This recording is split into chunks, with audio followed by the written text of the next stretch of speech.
Oh no. Oh no. Osia onya wana.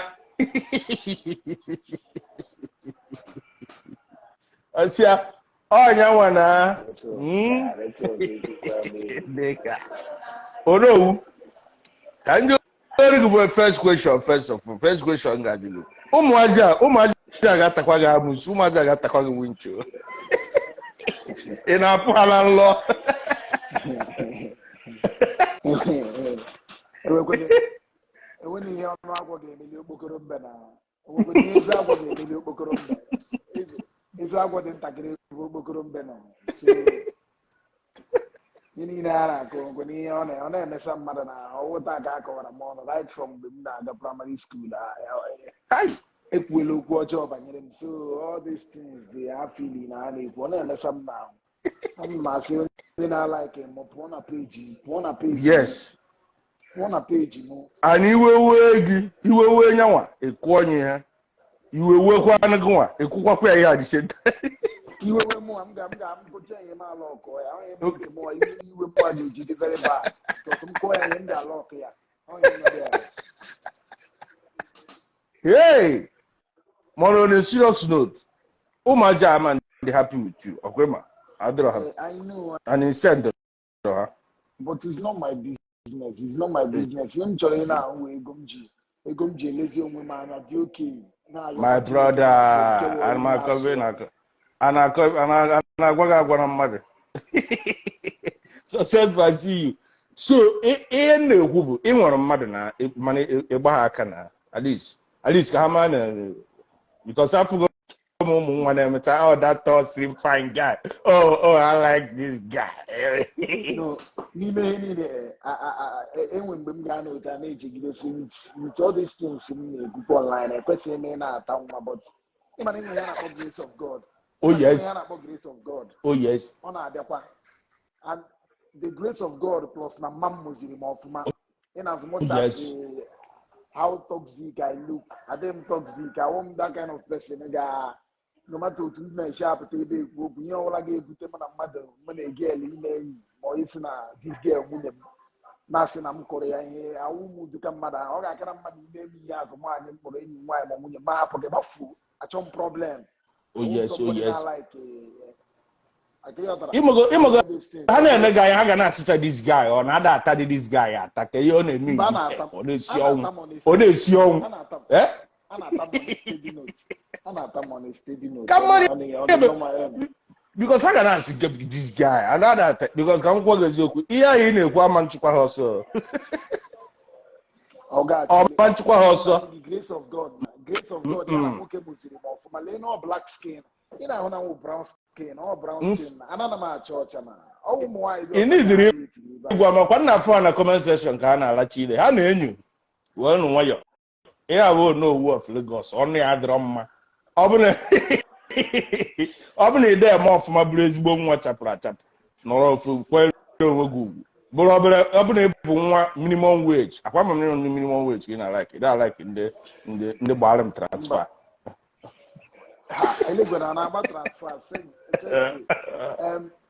ikpu free ikpu kwesịrị iwu free aka ihe ọbara ụta na ọdịna ige m na-ede na mma na aitakọzi leta enwe ihe nwe na mmadụ eleele anya na awụ na mụ na this girl dị na mma anyị na-atakọrị onwe problem of 10,000 or 20,000 enwere ike kee ya half ngwasị ya onwe problem of 20,000 nwere ike si ya depending on the kind of problem o nwere akwụkwọ atachịrị problem inwe issue ma ọ bụ inidie 5,000 asị onye mụ na ya na-atakọrị ma enye gị 2,500 nke ya abụọ nye gị because awụ ụmụ mpa gị nke ya abụọ asị na na-atakọrị ma eke ya abụọ nye gị ka nke ochie adị eke ya abụọ enye gị ọ wụ otu ochie adị oge ọ bụkwa ihe dị ka ego ụgwọ ụlọ ego ụgwọ ụlọ mba etorubeghị ekwu nke ahụ etorubeghị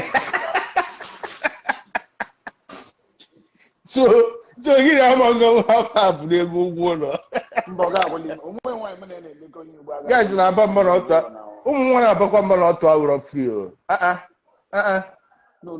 no depending on onwe ndị a ga-eji ya threaten na onwe ndị a ga-eji ya gwali okwu ọnwụ ụmụnwa as far as I'm concerned ikpuru free Who must know? I comment now. I go comment now. I go comment. Ihe mere ha ma like kita ka ọ bụcha free like that. Ịma ndị ịma uche ha dị n'ihe ha na-eme. Mụọ kwetere na anyị nwa bụ ụmụ nwoke. Asị na anyị ọ bụ na inwe ha ego je chọba ego. Ọkwa kpagwa anyị ekwete anyị jikwanyere onwe anyị ugwu chọba ego. Mana nsị ha nwa onye na-adị na-enweghị ike ya je chọọ ike. Ịghọtago? Anyị nwa chọrọ ike, ha nwa chọọ ego.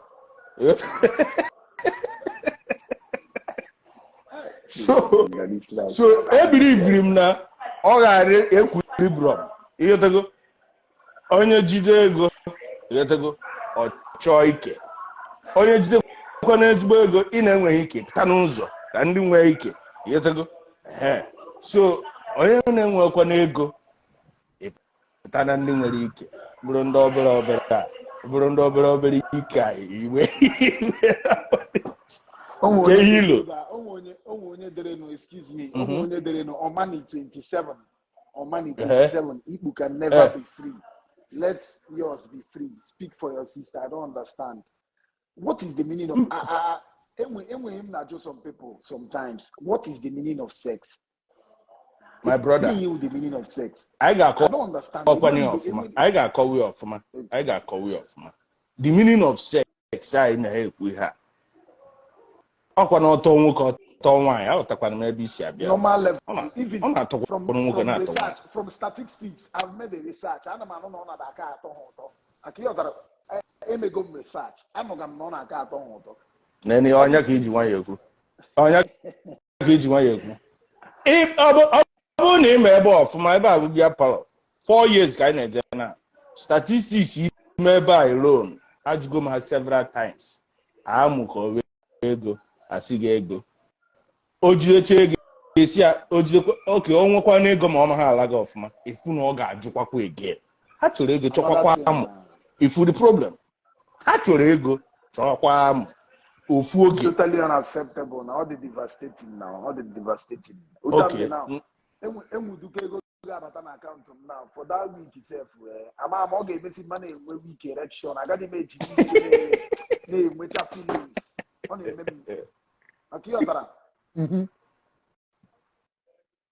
Okay. Achọrọ m ịchụ ụmụ nwaanyị okwu mana ka anyị megoro statistics a ka anyị gbakọgodi. The rate ụmụ nwaanyị ji wee like ego na Nigeria. Ọ dịka onwe nwoke na ịmago ibute nwa ọdị ego lawyer ị na-amakwa everything. Esi n'ọma anụ ji ego abịa ọkọ ya ọ dị possible. In what context or in what aspect? Ihe ndị a ị na-ekwu now because enwe nwaanyị na-ajụ onye ji ego enwe ihe mụnwa na-ekwu I call it highest bidder. Ọwụ niile ball. If you do watch, I wouldn't be a fan of football. And when you have release clause, a trigger halada release clause na a player. Release clause will go the club out or a player winner. Club was of your hala who that player. Sorry for your poor room. In your release clause. In Nigeria, every game with a release clause, a trigger halada release clause. You only when you have attitude automatically or reality. When you know about it. Why you know in a comment section? Are you disagreeing with this or are you agreeing? Mama, my brother. That kind of levels now. The terrible, and I've been better check it and see, but on a more serious note, what can I do? Like, I want to Nigeria now. Like I want to ndị na outside ndị nọcha awe ihe dego buru nwa na Nigeria na-amakwa maka na-akwụ ụgwọ akwụkwọ kwa ihe dego so mbebe na-eche ọ dị possible mmadụ edebe nwa na Nigeria ndị ọzọ ama na ate ya imago ọ dị okay na-amakwa ụmụazị na dị faithful a. Let me not come about some people's wife. I'm not that you in the mother. But I'm here, standing here. I'm proudly saying it. I can come here next 2 years. When you leave your girlfriend in Nigeria, may travel. No, from trade from Nande Mother Tagayeba. There is no two ways about it. always very painful reality. Most people not job what most people not job accept. And I happen when we travel. Hana Bamba, actually, hello. Waga. Waga birikwa. Ndewo. Iru na na. Evidence. Ịbagamba onwere ihe siri ndị okwuru na-ewo gị iwe special. Ge ịbagamba. Ya bidogodi anyị isi. Ya bido n'isi. Ya bidogodi anyị ahụ ọ na-akụ n'isi. Si ya bidogodi ya n'isi. Bịara ọhụrụ. Wetere m nke na-anọ na friji abeg. Chere ka ajụ ọgụ. Unu bụ ụmụ nwaanyị na-adịbara onye na abroad faithful. Ọma ịmaga ọkwụ ụgwọ n'ịmaga. Onye ọ na-akọbe ya. Ihe ọ na-akụ nna jụgoro gụnwa baa gụnwa na nwoke onye nụrụ obodo oyibo na-ayịsa gị ga-adịrị ya faithful. Mgbe m yiri onye nke m yi mụ na ya na-aba adịrị m ya faithful. Hence and ifu communication mụ na ya na-abụ ịma na anaghị m enwe breathing space ma ebe m na-arụ ọrụ a na-akpọ m video call. Ịma na communication matters. Una na-eme camera down or just have intention at the person in there. Or just una na-eme phone sex. A na-egosi n'ife nụnụ. Steady. Okay. Why not? Okay. Nke a kunje ejide onwe unu. No. Okay. I see. I can see. So, ihe na-ekwu bụ very intentional. Go adịkwa intentional with nyanwa. Okay, so ihe na-ekwu bụ na keep it like that. You are say you are very good. Yes. Why not? Onye ka anyị ga-ajụkwa na ha. The relationship or work or lead to marriage. Nna one nke niile ahụ ndị a niile na-eme ihe ahụ one ka iji aka. I never mentioned relationship here. Enweghị mpụrụ na m na-ata nwa. Enweghị any relationship mention here. Then you need to on age on side ahụ no waga John Saya. Owo relationship niile na-lead to marriage asị ka eziokwu. Asị ka eziokwu. Ịsaala now we know the fight and the decisions we say. I ji nwa.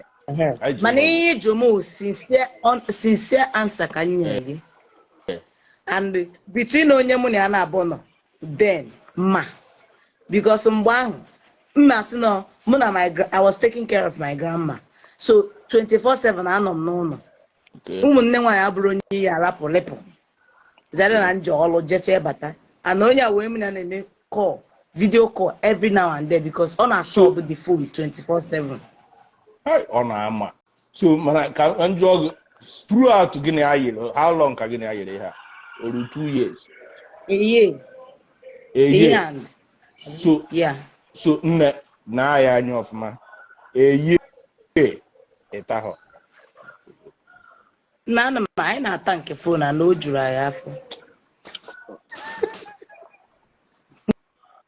Gị nwata phone 1 year. And o juru anyị afọ. Juru afọ. Ịma ụmụ nwaanyị ọwụ etie gị amụ n'ike iwe dị alright. Nwe ndị ọrịa wee na-emetụ gị aka ọra iwe dị alright ọkụ ya. Ọ dị m ịma na eso m na ndị ọrịa awụ a na-akpagasị gị akwụ ụmụ ebe dị aṅa ndị alright. Ọ wee na-work. So ọ kpata o ji work ọrụ m. Okay, because now ka akpa aga aka ka ị need. Okay. So, ka nna ajụkwa gị ajụjụ because onowu na ebe onwe ihe onowu na-ekwu ịbụ nwaanyị ka ọ hapụ ịdị ka na-ebochi ụlọ ọnụ because ọ na-abụ onowu kwuo sometimes nso a na-ebochi ha ọnụ ka ọ gịnị ka ha ga-ekwuru onwe ha ihetego. This is not an argument, a mega argument. Okay. I'm not opposing her. Because ebido break ewoku ada na chige dabo. Nseka mwere aka joya chige gabo. Even from the few things on equally, ekwele mi ndem chori iwere. Akuya tara. Normal level now. I want somebody in stress now. Equal ke jine ewere nke. Oh yes. Wagao ima ihe anyị na-ekwu kịta ya possibility of mmadụ believe what I was saying. Can I just say 20%? Yes. You understand? I understand. Sister, you Mana. use toys. What did I do with toys? Mana, You know? yeah, na gwa gị ya, in all sincerity, between I and now, nwanyị dị in love. Nwanyị dị na dị ụmụ nwanyị na-aka nya ka ihe nji jiri nwanyị dị in love maka na ọfụbe highest bidder nwere owu na-ekwu na aka dị faithful karịa nwoke.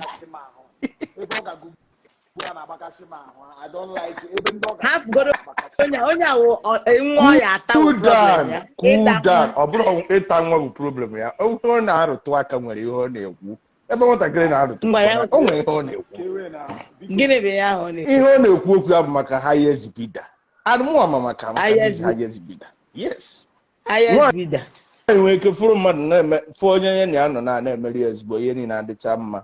Ọfụbe highest bidder. Ọfụbe. Highest bidder. Yes na ọ dịrị ya with ndị highest bidder. O nwere mgbe maka mgbe mmadụ ịnọ na relationship dị iche na ịma na o nwere mgbe ọ ya bụ nwaanyị nọrọ the person is not dating ọ na-akụ nke ahụ dị iche. You understand? Ka nye ga example highest bidder nne. Amaghị m mmiri n'ọnụ ịmaga mgbe m na ijere na-eso akwụgharịba wee nwatakịrị nwaanyị nọ na boyfriend bịa na ijere a sị gị na onye a nwere boyfriend ma nkwe n'ụwa ma ndị nọ na di ifulus gad nna agwa gị fulus gad ọ bụ na a ga-atị ya n'abalị a sịta ya n'abalị a ị na-asị ọnụ gị ihe ọkwa nwa mmadụ bụ ihe a waga that one day amakwa m na ụdị ya dị ịghọta anaghị m anaghị ụdị ya dị onye nwa agbọghọbịa dị eto ahụ tụrụ muke jewe n'akụkụ kedu mafia ijele ọ chọrọ ka a taa ya anaghị agbanarị ọnwụnwa agbanarị mma nọ n'ime be m ijele wee bịa taa m. Mana ihe ị na-ekwu ihe a ijele nwee ka o si gafe onwe ka ụdị lọọ ka a si dafate nkụdị eziokwu na nna m ị ka mago m ijere anyị ene m anya 2 times. O wee nwee ka lọọkụ si wee tụọ o wee na-ege anya ihe dị ya n'akụkụ ya aka nkụ ihe na-ebugharị ukwu ka n'anya ike na-ekwugodu ndị nke si na asị gị that one day ka m gwa gị nke bụ eziokwu nwaanyị ọbụla nwere highest bidder nke ihe ọnọgwu na-ekwu eji na agwụ egwu nwaanyị ọbụla nwere onye asị gị na ọ dị mana ekwetara m anaghị m agba ya nke ahụ dị my gender we can do anything mana m na-agwa gị na you can still take away that fact na nwaanyị dịkwa in love na adị faithful. Ekwetara m n'ihe ọ na-ekwu na highest bidder dị. Okay, so nwoke dị in love ara adị faithful. Amazụkwa m ihe azọla ọnụ ya. Ịchọkwa ka anyị tụwa okwu a ka anyị tụwa ya kịsịkịsị ngwa ka njụ ọgụ a na-ekwu ihe a ụmụ nwaanyị dị 100 onye na-ala married man ụmụ nwaanyị dị 100 onye na-ala married man uzu 80 ibekwara ihe ego onowu ihe akarị 80 depending on ọ wee bi isi na-abịa enwe ebe ị ga-esi bịa n'okwu a ya ọwụọ 100 ngwa bịawa from there biko bịawa from there ọ na Nigeria ka ị na-ekwu ka ọ dị whole world onye na-asị 75 nyekarị na m one the whole world onwe ndị nke si 99 biko ka anyị ghara ikwukwa nke Chineke nna ga-eji wee kpọm ọkụ ihe mana give and take 80 ka mụ a na-ekwu. Agwatago m unu ya ngwara unu 90 ka mụ agwara ewe ọ bụ na m ga-epru 90 ka m gwara waga nekwu ihe nna agwa gị ihe n'ihe dị n'ihe ahụ Chineke nna kechere onwe onye ọwụna nye ya ikpu na amụ nke ya ịghọta ihe onye chi iji nke ya na-emere o were ya mere onwe nke ọ ya ahụ ijejera ọ na-arị gị ewo onwe na stop saying this stop saying gịnị na ha ruru 90 Okay, ka nsịkwa ma ọmụa na ha lụrụ 90. Onye a nwere ike ọ gụrụ onwe ya gụgbue na ọgbagote to 90 na.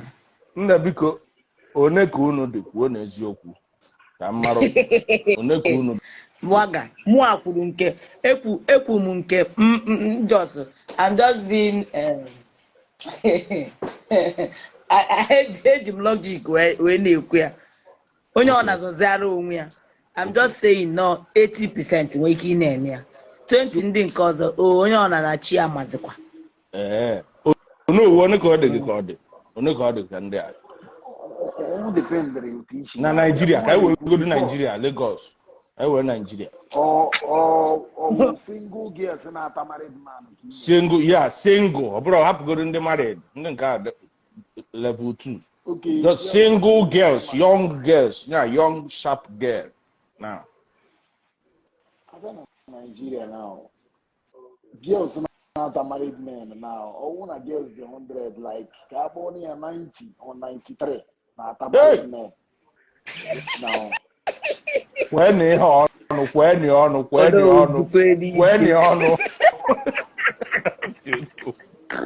Una like you name.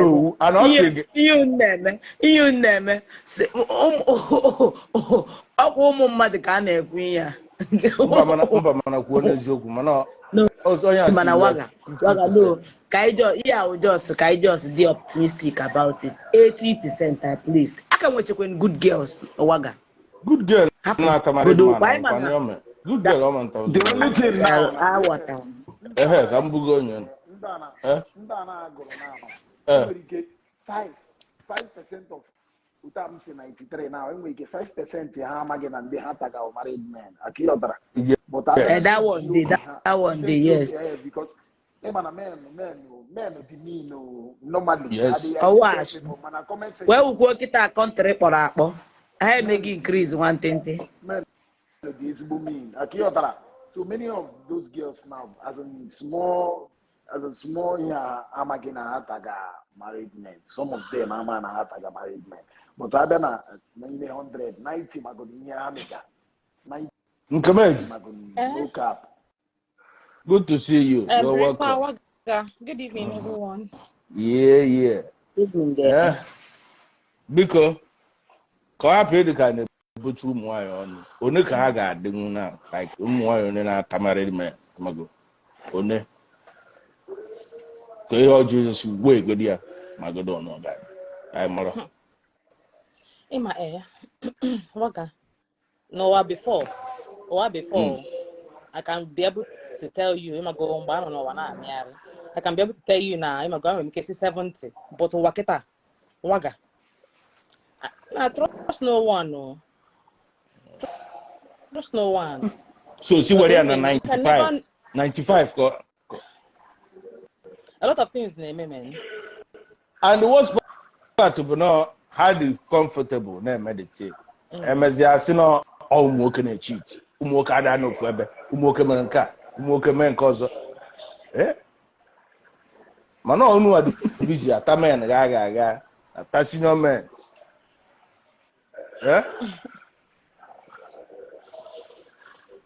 nwaanyị ike a sọrọ ụsọ onye na-achọ ịta onye pụtasị na married man ka ọ na-atọ mana ọ na-egbu n'oge ya there's no way there ụzọ adịrị ebe ahụ. Yeah, kekwana ebuzo. Oh, na be Slim Joe no ka we do. Ine na Slim Joe, Slim Joe adịrọ ready boyfriend. Akama one day, kama ga na eso. Kama ga atam ga ata mari na aga. Mgbe ọ daba na o we ikusi. Ezi akama ọ ga-ata ọta mari ma. Stands now. Kama ga ata mo bia nwobi onda na chọrọ ịtam privatize amụma ọchọwanye mana gị ga-eme lead wetu ebe ọzọ ọ ga-akara gị mana ị gara ata married man because ị nwere ike taa married man ọ hụta gị normal o nwere ike were gị mee second wife many things na o mekwere na mgbagodo outside ịma pụta nwunye ndị m ga-abịa ịkpọ nwaanyị ba oh yes but mụnwa mba mụnwa bụ n'oge area enweghị ihe eji na-emele eme akpụgachi ndị eze m enweghị eji enwebe n'anya a na-akọwa gị na married men na-enye ikpu respect o nwere ndị Apobia, wago ya rala. Apobia. Marina. Ya. Eh. Emote zurike. But where's Eh. Wait. Ha anaghị atụ ya ka ndị isi efi. But I think that the only thing game nwoke a full-fledged man achọwa otu o si ehi n'elu ọtụ nwoke na-enwe responsibility. Unlike me now, Okay. I don't like lasting. I don't like a last on top of n'elu wine because I'm at the end of the day now. Once I'm jara, you need no problem. You know that choke community. I'm going to be able to do it. K4 half, again on one side, the man on one side, Chiwechi. I will teach you. I will teach you because you know to be last one n'elu wine. It's totally unacceptable now. What? We need to improve something. How can we mean because excuse me, sorry for interrupting you. When one need to improve for anything, if we give one on one, we need to improve for the whole lot. If we one need to improve for the whole lot. Slim Joy, me o mazi aga na-ekwu ha ga na-asị na onwugo nwa gbawa aga obi ọ dị ka onwugo nwa mmewasị gị Kemgbe m gụpụta ụwa. Waga, ọ chọghị isi ebe o si bịa ụwa laa. Kemgbe m gụpụta ụwa ofu relationship ka nne emetụrụla maybe again relationship ahụ ụta m dị na mmụnwụ ugbu a na ọ na-emebi m ihere sometimes some people ama na m na-eme ihere because of otu m si eme adịdị shy na mgbe anyị na secondary school a na-akwa m ka akwaba na egwu nke m ga-atụpụrụ ụmụ anyị ọnụ that kind thing ọ wụ otu o si adị but many people amaghị enweghị nwaanyị gbawara m obi some people na-abịa na comment section m na-eji Slim Joy you are bitter wanting love ama m na ya gara agwa gị love we are not talking about love ihe anyị na-ekwu some people Mana chekwara Slim Joy chekwalụ ka njụkana gị nna. How many minutes ka anaghị ekwu n'okwu enyi? ele minutes ị na-ekwu ọ bụ minutes eji anọ n'elu nwaanyị Like how Iji many ata minutes nwa. ga last no? Maybe stay there egbu oge etago. ọgwụ na normally m na-egbugbu oge but achọghị m ya I don't want it on my own achọghị m ya ụta m na-enwe m responsibility nna m ele otu m shabe mbịa na some people na ha chọrọ ịta nwa ha ga-aṅụọ mgbọrọgwụ ka ha last ya adọbeghị ya aga m emeli ya adọfidu a ana m last n'elu nwaanyị Onye ka nna chelụ na onwe nwaanyị ji wee jụwanụ gị sabe m asị gị like na-eche ịta nwa how many minutes abi seconds according to you na how many minutes gị na last? nke ị na-ekwu okwu na ị na-anọ gị na mmadụ na-eme sex chat ọ ya nwere ịkpara m aka ị nwere ike gbuo m a na-ere ibu forere m mma m Chineke a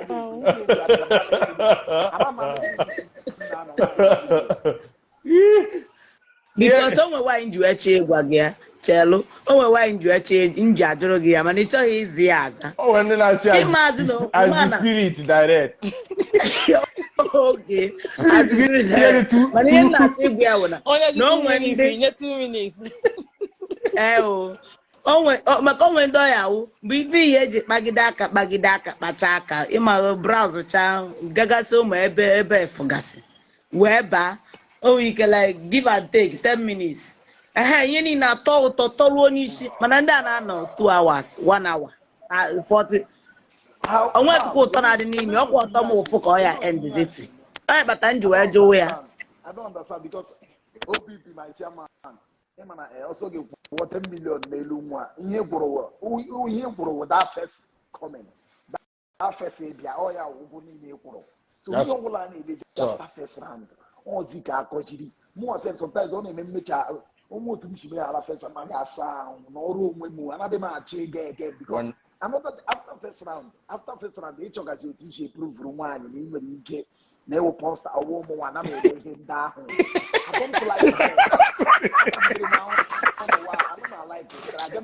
half dị na gas sponsor sef half na gas sponsor achọ onweghị ụta m dị na enweghị some people aghọtabi life ụta m dị nwunye m na-achị provuru ihe m chọgoro otu m si abụ uru na mee ka my mom happy na like anything ọwụla mma na awụ primary things my mom needed ihe ọwụla m ka m bịa prove were gị na m nwere ego na m ga-last n'elu gị na m ga-anọ dị afọ niile inwe problem ana m agbara ya ọsọ